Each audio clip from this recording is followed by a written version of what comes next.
if we do our 411s well, then the next thing we need to master, the next thing we need to do well is time blocking. 411 helps us get in sync with our team lead on our priorities, and then time blocking helps us make sure, essentially brings what our goals for the week into, hey Greg, hey, how's it going? Into discrete tasks for the day and even the minute. So time blocking, I'm talking about time blocking today. Time blocking is using your calendar with a plan to prioritize your 20%. So time blocking is using your calendar with a plan to prioritize your 20%, kind of three big elements. And I'll start by telling a little story. Many of you know when my job right after college was I worked for my church for 6 years, and I was in charge of our services. And so we had about 200 students who'd come on a Sunday morning, and we'd do music and had, I don't know, maybe 100 pieces of like sound gear that we would have to load in and load out every day. And I spent all 6 years on staff and even 3 years as a student, kind of in charge of that service process. And so we would diagram like the trail. We had a trailer we put all our sound gear in. We would diagram like where all the stuff went. So, microphones go in this box, extension cords go in this box, and it fits right in this part of the trailer. And stacked on that is X and Y and, whatever, this speaker's here. And I diagrammed and programmed and documented pretty much everything. We'd figure out like to the minute what was the how long was the sermon, and are they on spec and all these different things. But anyway, when I left staff, I just remember thinking they're doomed. Like without me holding this crazy intense process together, they're screwed. Like our services are just going to fall apart. And much to my chagrin, like 3 weeks after I was gone, there was no change. It was totally fine. And Andrew was kind of a distant memory. Oh yeah, that guy Andrew used to do the services stuff. And then now, years later, it's fine. And so I've realized since then, oh my gosh, so much of what I was doing was just kind of worthless. It was just a problem I saw or thought I saw, and I solved it with a lot of work, but it was the wrong work. And it wasn't bringing value, and certainly, and I measured that by seeing, in the end, nothing changed when we stopped doing it. So I want to think time blocking is my answer to that problem. And then just thinking in your all shoes, in the agent's shoes, man, we keep losing Greg. What are the things that we could be doing that it's just the wrong work? Maybe you are spending a lot of minutes holding on to leads for like way too long. You're working them in the archive campaign for 4-6 months and doing way too many touches, and nothing's gonna ever turn up. In the same way, maybe you're not holding on to leads long enough. You're working them for a little bit, it's great work, and then you let go and you don't harvest any fruit from the work you did. Maybe it's your morning routine. You've got 4 hours of things you do in the morning, and it's meditation, and I'm doing this and sitting quietly and like looking at my boomtown just to kind of plan my day.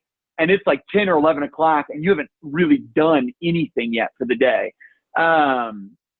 So just thinking, what are the activities I do that are not my 20%, that are not going to bring 80% of my value?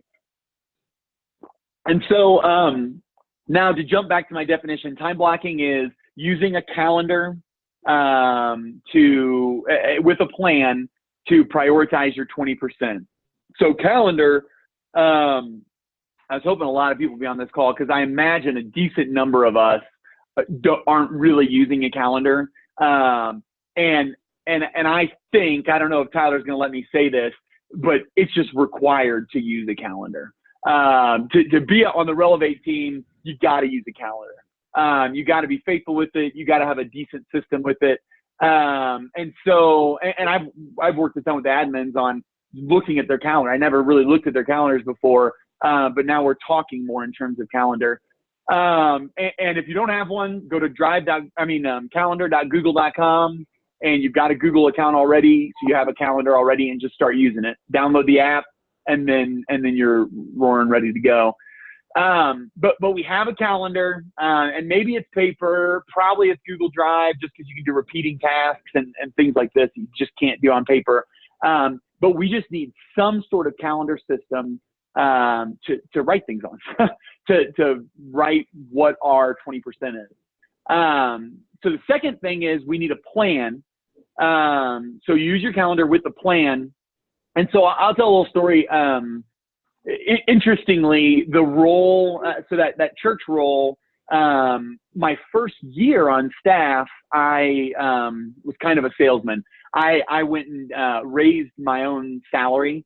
So it's called support raising. So I spent a year meeting with individuals and families, asking them, essentially selling myself and my wife.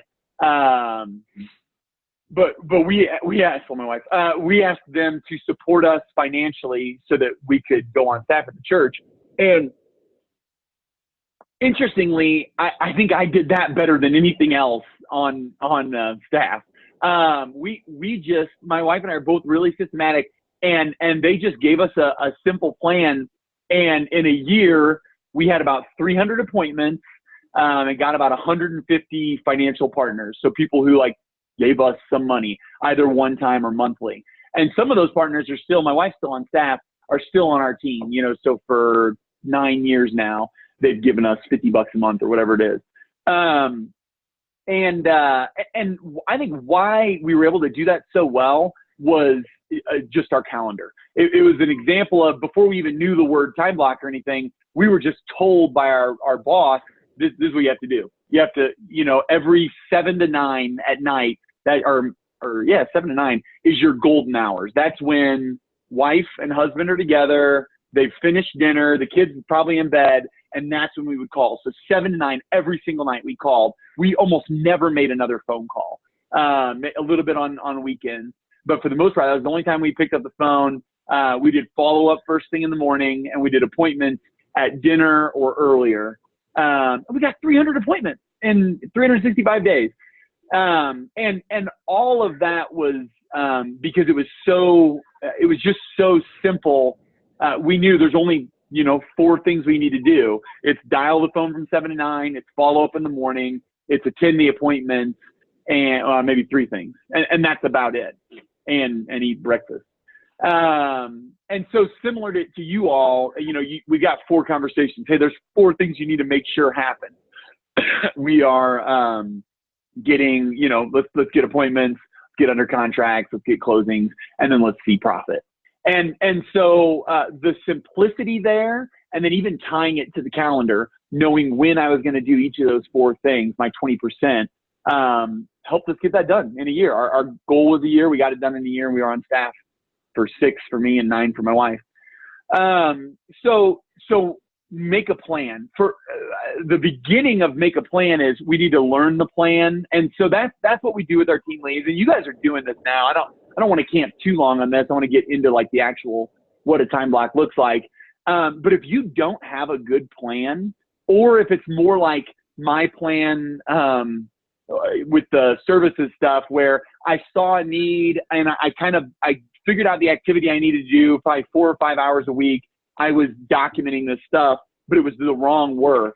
If you don't have somebody who's scrutinizing the work, there's anything you do that you don't 100% know is the right work, then let's make a really good plan. Let's start the year off by saying, hey, Tyler, I don't know, I'm not really talking about this, but from 8 to 10 every day, I am just looking through Boomtown to make sure I'm not missing any leads. Is that the right work, or, whatever. And he'll say, no, that's not the right work. Just do your to-dos and look at the Now tab and you're fine.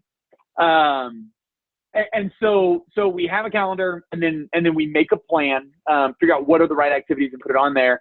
And the only other component is your calendar needs to prioritize your 20%. So it's not the wrong work, it's the right work. For agents, it's simple. Our 20% is our 4 conversations, but it is a little bit more complex than that, because you may realize, I can't do those 4 conversations well unless I eat healthy. Like I'm just eating like crap, and I have to have like healthy rhythms, like eating or like exercising or doing it all in the morning. Or frankly, I'm not a morning person. I need to do it at 10. For Kirsten and me, we've been getting up at like 5:45 because we just realized every like minute we get before noon is just really valuable time. And then every minute we get after 3 or so, we just tend to be tired, or the kids are crazy, or whatever. And so we've pushed earlier and are putting all our 20% in that early time. So let me just ask, we're going to look at my time block and talk about the process of time blocking.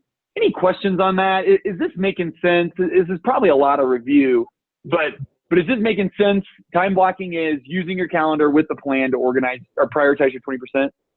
I have a question. Yeah. I feel like I put too many things on my calendar. Like I time block like every minute. Like, I don't sure. I heard that. Yeah. Okay. That's good. Well, we'll look at my calendar, and man, yeah, we'll talk about that. I've had so much confusion about what to put on the calendar, but that could be a huge problem. Is it just gets overwhelming. And one of our rules with calendar needs to be, if you erase, you need to replace.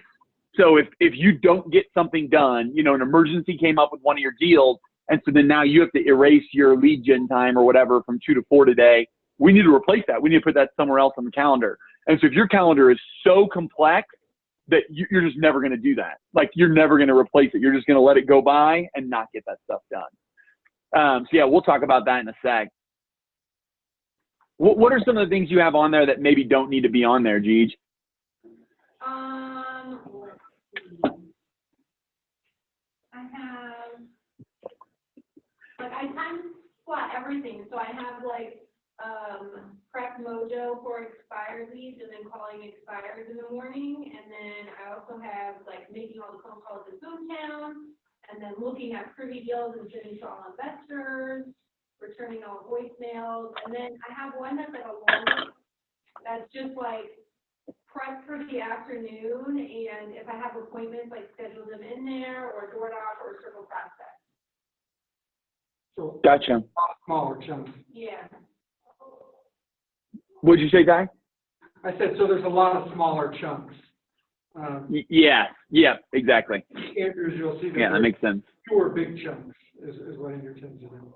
And I have things in there that I like keep myself accountable to that I'm bad at, like returning all voicemails. I have that in there twice because I hate listening to voicemails and returning them. And so if I get noticed like every 2 times a day, then I'll actually do it. And sometimes that's important, So just trying to develop. I don't know. Yeah. We'll hit this in a sec. That's great. What else? Any other things like that to bring up or questions about those 3 components? All right. Well, here's my calendar. Oh, I was going to do this at the beginning. I forgot. I presume you guys can see that? Yeah. Google Calendar, yeah. So one thing I just want to notice, the value of time blocking and where it's really going to just bless you is this right here. This is my week on April 15th, the week starting April 15th. So the middle of April, it's 4 months from now, I know 80% of what I'm going to do. And what does that give me? It just gives me so much clarity, so much confidence. Like this is my time block every week. So these are all the things I block out. And so I know every day in this kind of chaotic job where I set my own calendar and there's just a lot of weird random stuff. I know my day is always going to look like this. And so then somebody asks, oh, can you go to this conference? But it's super far out. I can look at my calendar and I can see with tons of confidence, okay, yeah, here's what I'm going to need to replace. Here's what I'm going to need to move. But yeah, I can make that work. And then as I go, you'll see it changes a little bit. Oh, here's our monthly owner time. Going out of town here. I've even got some house stuff. I need to adjust the thermostat for peak hours pricing. So all of this random stuff, Garrett's out of the office. You better have a good excuse. All of this random stuff comes after this owner's monthly time, things like that. Those are the complications I add in after I get a great plan.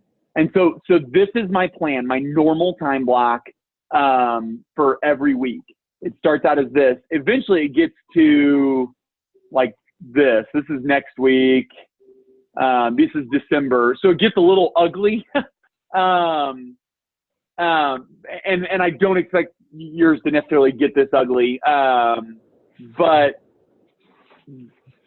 here it is. Let's see. I'm trying to basic week. This is my basic week. So let me talk about this, how my time block is structured. And then I'll talk about the different components and kind of where we put stuff. Yes, Bridget, you're muted. Yeah, thank you. How do you get yours to be colored blocked like that? Because on mine, it just has a colored dot next to it. So it's not like even if it's like 2 or 3 hours, it's not colored. Like it's not a block of color. It's just like a dot. You know what I mean? And you're on Google Calendar? Yeah. Andrew, I know the answer to that. The answer to that is that she's forwarding her calendar to another calendar. Oh, I am. So you're looking at your work calendar from your personal calendar. So when you're importing a calendar from another calendar, you're not going to see the multiple colors. You have to be living in the original calendar. Well, yeah, no, that's the original calendar. I think it's actually this, Bridget. You're in month No, that's what I have. Mm-hmm. Go to the top right and go to week view. Okay, perfect. Thank you. Sweet. Yeah.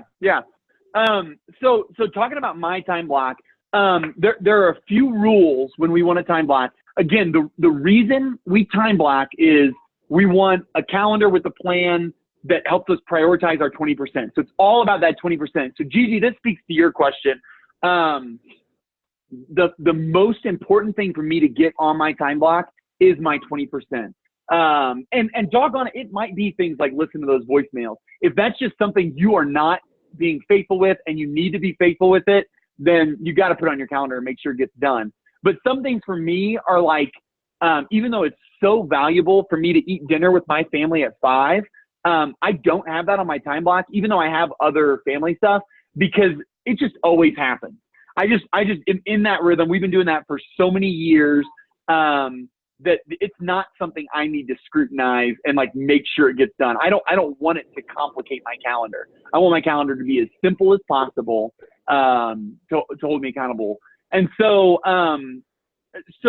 here's some of the then discrete rules. I try to put all of my 20% work before noon.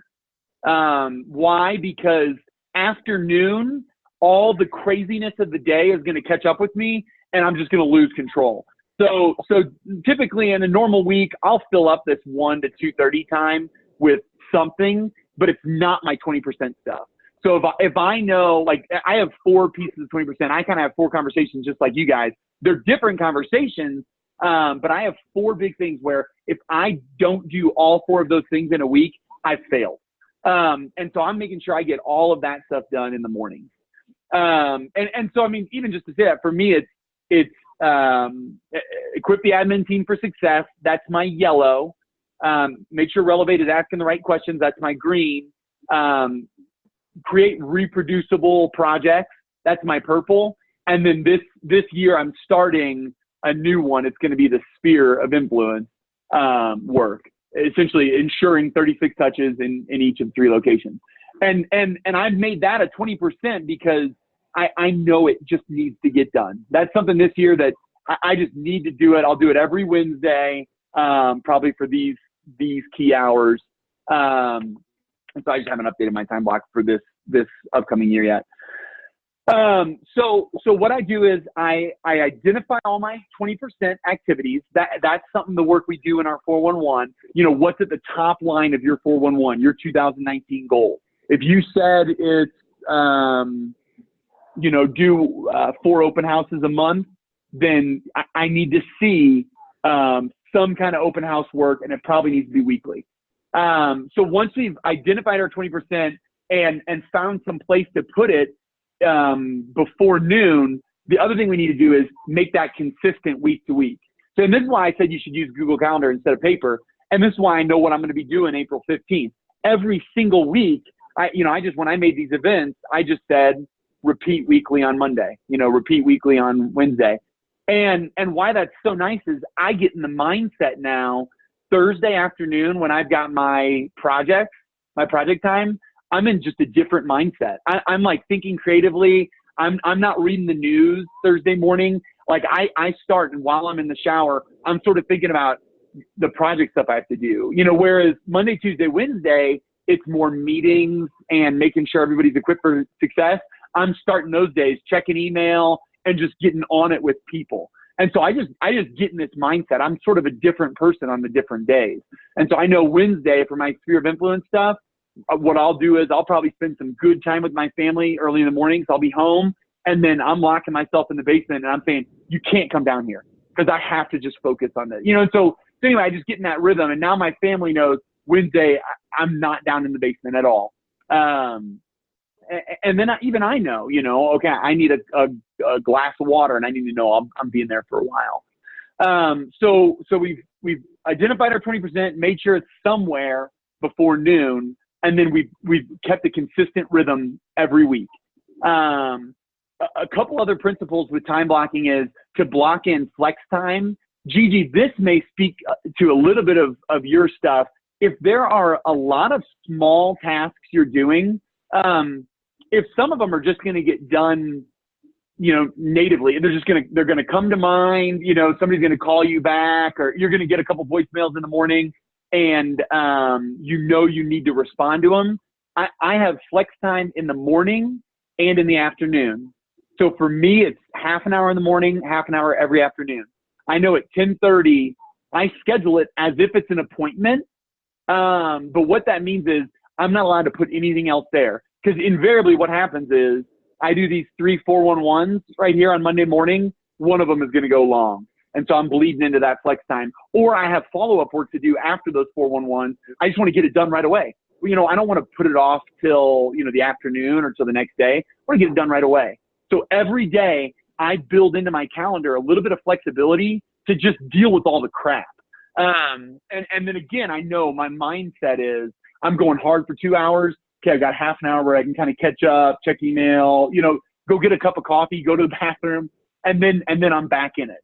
I'm going hard again. Is that making sense? Is the concept of flex time making sense? Yeah. And notice, like, in addition to flex time, he's putting in lunch in there, which is kind of another version of, it's not flex time necessarily, but I'm going to write in flex time. He's writing in when he's driving just to kind of book in the days. It gives you more margin there. Yeah, and I put that in there too. That's and I don't do well with this. But there's some things I do really well with time blocking. One thing I don't do well is like taking off at lunch. But I think everybody who knows productivity says you're going to be more productive if you get a break. If you are away from work, probably, or maybe away from people, if you're a big extrovert, maybe you need more people time in that time. But I know for me, like, I'm going to get refueled by just going to Jimmy John's and just sitting and like flipping on my phone, or frankly, just eating a sandwich and not doing anything. And so I put that lunch in there too, as a way to tell myself, Andrew, you got to get away. And so if there's any chance, you just need to get your mind off work so that you're ready for 1 to 5. You're ready for the next 4 hours of work. I think one other benefit of this time blocking for Andrew specifically is it's a tool that he can communicate to me. Look what I'm doing. So in the past, basically, I would just call Andrew whenever I felt like calling Andrew. And so a lot of times I'm interrupting stuff I'm doing. Now he shared his calendar with me, and I will look at his calendar almost every time before I call to see if I should call right now or not. And so, like, obviously you probably have to train your friend or whoever who's like annoying you with calls to do that. But it's a tool now Andrew's able to use to go, like I was going to call Andrew this morning. I looked at the calendar to see if he was working on just kind of random projects or if he was in a meeting or whatever. And I called. But if I see he's 4 and 1 or he's in a whatever, then I just don't even call. And that's less stress for him. So. Yeah, which that alone is worth time blocking, keeping Tyler off your back. Yeah, Bridget. One thing that I've liked about the calendar is, and I've gotten good feedback, it makes me look like a professional when I'm having either a buyer consultation or, setting up showings, or in the inspection or the closing. I invite my clients to that. And you can do that directly from Boomtown by sharing it on the calendar. It links it. And so time blocking that lets them know that I'm making them a priority. And then I think that, they also have contact information and it's got a little, blurb that I keep on there.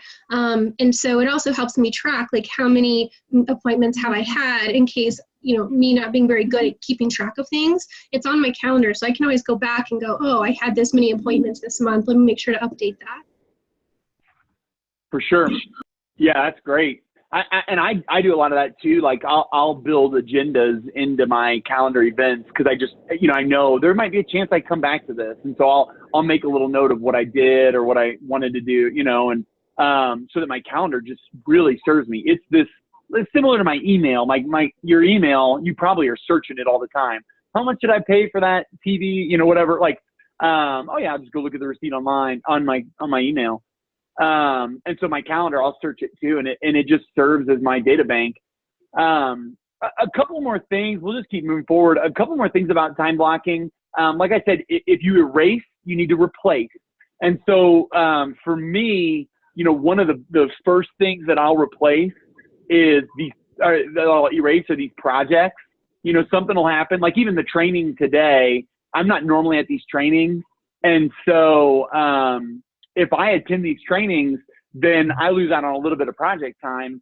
And I'm so tempted to just delete that project or move it. But I know if I work on 4 projects a week, or I have 4 project times, maybe I'm just working on 1 project, then I win. If I don't, then I'm stressing out. And like I get to Saturday and I'm like, I have to work today on these stupid projects. And so, I want to spend time with my family, but I'm working on these projects because I didn't get them done. And so if you erase something, you need to put it somewhere else, either later in the day or, on the next day or whatever it is.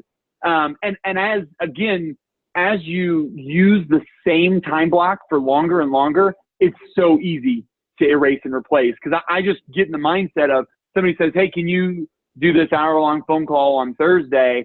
I immediately think, oh yeah, it's project time. I know I always have Wednesday afternoon time. I'll move my project time to Wednesday afternoon, and it's done. And so the consistency of the calendar helps with that. So Gigi, again, I'll come back to your thought. A strategy for you could be, I think there's a lot of strategies in here, but let's do fewer but longer time blocks. Let's make sure they're the same time every day, or every week rather. But even consistency every day is also really helpful. Hey, Doug, let's also build in flex time. So anything that you don't need to explicitly list in your calendar, you just get it done in the flex time. And so you just know every day from 10:30 to 11, I'm catching up on all that random stuff that came up. Maybe you have a little paper list in front of you, and every time something is trying to pull your attention away, you just write it on that list. And then your next flex time, you pull that paper out and just get those things done. That's another component of time blocking, is it's helping you protect your 20% because you've made a little covenant with yourself. This is what I'm doing in this time, from 9 to 9:30, I am verifying everyone did their 411, so literally every week I'm looking at everyone's 411 that I'm responsible for and just checking them to make sure they're done. If I don't put that there, I'm just not going to get it done. And I'm going to go into their 411 meeting and have no clue. Oh crap, you didn't do your 411. We can't really have this meeting right now. And so anyway, we need to, a good time block is one that's Obviously you have a calendar, you have a good system, you have a good plan you made with your team lead, you have your 20% identified, but also it's one that you are faithful to. And it'll take a while. It took me 2 months of like super ugly time blocks before I finally got something that looked like this. And then I've been doing this for maybe 4 or 6 months. And I'm now at the point where it's really helpful, you know, and I'm hardly ever having to think about what work I have to get done because I just let my calendar guide me. A couple other components, even how I colored this stuff is speaking to me. So red is like my one-off stuff, my like specific meetings with people or a phone call or, you know, whatever it is. And so I made those red because I want to see it, you know, like obviously, like I want that to draw my eye. Gray is my flex time, my lunch, my driving time. So most of the times I'll put like phone calls during my driving time. I'll go back to like an older week. Yeah, see, this is an example of what my calendar used to look like. I guess I lost it for a little bit there. But yeah, my time was just, you know, pretty hit or miss. And then I started to get into this rhythm of same time every week. Anyway, I'm gonna stop sharing that and look at you guys again. So again, overview of time blocking, and this is kind of for you guys, Greg and Doug. Time blocking is the work we do after our 411. It's how we get our 411, which goes from year to month to week. It's how we get those weekly activities into our day and make sure they get done. And I think the nicest thing about time blocking and the reason that I really love it is if you erase something and you didn't need to do it or you got it done early, you now have that time free and there's no guilt. Time blocking eliminates all the guilt. I don't know if you guys feel that. I used to always feel that, man, there's more I could be doing, especially with sales. Like, you know, I could do more calls. I should check my to-dos. You know, there's something I could print. There's somebody I could reach out to. But if we time block all our 20% and we know it's getting done, I know that tomorrow I'm going to check my to-dos again and I've done all my to-dos for the day today, then you do not think about to-dos for the rest of the day. That's the easiest way for me to get home at 5 o'clock, the easiest way for me to get done with everything I need to get done and then just be free. And so same thing with my email, like with everything I do, I think being faithful to the system just allows me to let go. So like I schedule in when I'm going to check email. And if it's not one of those times, I'm typically not checking email too much. Now, maybe you guys can't do that because of sales. But whatever you can let go of, let me encourage you to let go of it. And there's probably a lot of things you're doing that you need to just let go of. And so even my coach a couple of days ago or yesterday asked me, we were talking about all my different priorities for the year. She said, okay, what's the one thing where if you do it, you know, this is a one thing, Keller Williams language. What's the one thing where if you do it this year, it makes everything else unnecessary or it accomplishes them? And I thought for a second, I'm like, man, I got all these like huge priorities and it may have something to do with strategy. It may have something to do with the meetings I'm doing. And I just told her, like, after thinking for a sec, oh, it's my time block.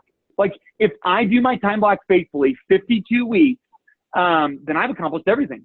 I've accomplished my daily time with God.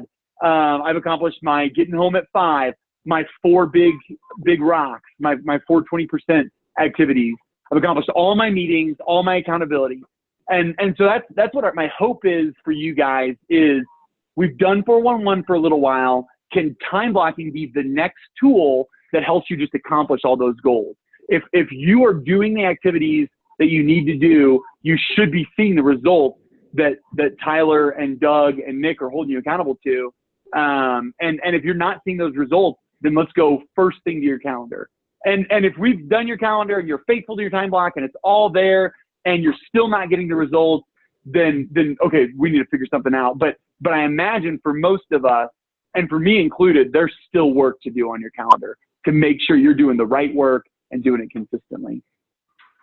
So any questions? And Tyler, do you have anything to add over time blocking? And then I'll just jump into kind of next steps.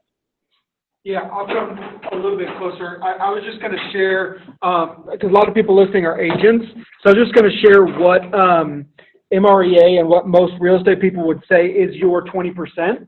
So you guys know that and understand that. So as a real estate agent, your 20% is going to be generating appointments for yourself, going on appointments, negotiating contracts, and then they say script practice as well. So basically getting better at lead generating, going on appointments, and negotiating contracts. Those are your most important activities. I think we can agree everything else kind of stems from that. And so those are the things that you should for sure see on your calendar. And even as Andrew said, I chose yellow as well for what I thought was kind of my most important, like lead generating dollar stuff, because just bright and it stands out, and try to knock that stuff out first thing in the day. I've noticed in real estate, there tends to be urgent, important, and there tends to be like important, not urgent stuff.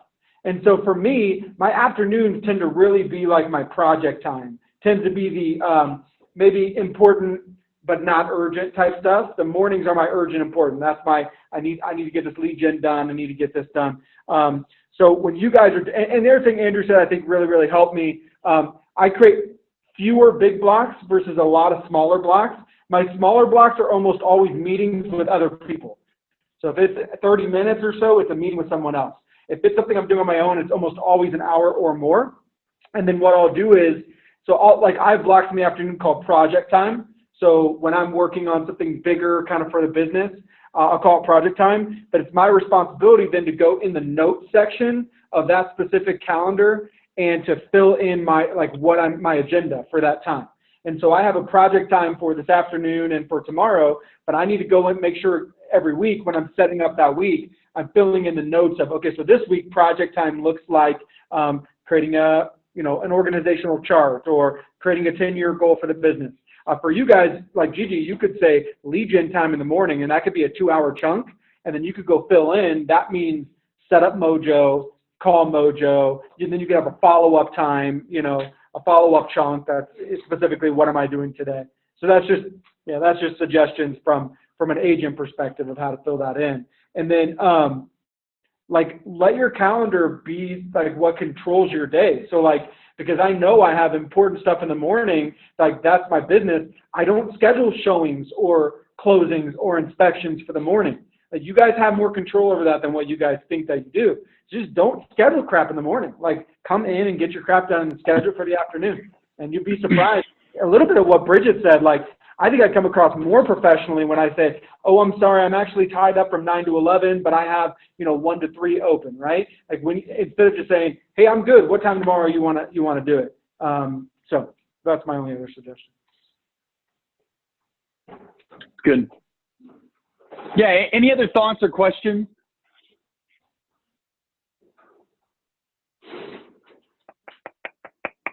All right. So our rhythm with trainings has tended to be and will be probably even more consistently this year, a quarterly rhythm. So there's a really good chance in a quarter we come back to time blocking, certainly something similar, and accountability, 411, time blocking. And so I think a lot of we're going to keep hitting this basically.